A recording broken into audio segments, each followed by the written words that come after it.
இன்னைக்கு மாதத்தின் கடைசி நாளான February 28. இன்னைக்கு எசப்பா நம்மளை பார்த்து சொல்லுகிற வார்த்தையை ஆசீர்வதித்தார். கர்த்தர் யோபின் முன் நிலைமையை பார்க்கிலும் அவன் பின் நிலைமையை ஆசீர்வதித்தார். 10,000 ஆடுகளும் 1000 ஒட்டகங்களும் 1000 ஏர்களும் 1000 கழுதைகளும் அவனுக்கு உண்டாயின என்று யோபு 42ஆம் அதிகாரத்தில் சொல்லப்பட்டிருக்கு. யோபோட வாழ்க்கையில பார்க்கும் பொழுது அவர் அநேக கஷ்டங்களை சந்திச்சாரு. அவருடைய மனைவியை அவர் படுற கஷ்டங்களை பார்க்க முடியாம தேவனை தூஷித்து ஜீவனை விடும்னே சொல்லிட்டாங்க. ஆனாலும் யோபு கர்த்தரை ஒரு நிமிடம் கூட தூஷிச்சதே கிடையாது.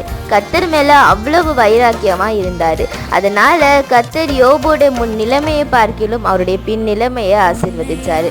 அந்த மாதிரியே கடந்த மாதத்துல நமக்கு அநேக பாடுகள் வந்திருக்கலாம். ஆனாலும் வர புதிய மாதத்துல கர்த்தர் நம்மையும் நம்ம குடும்பத்தையும் ஆசீர்வதிப்பார். By thoughts of Hephzibah, have a blessed day.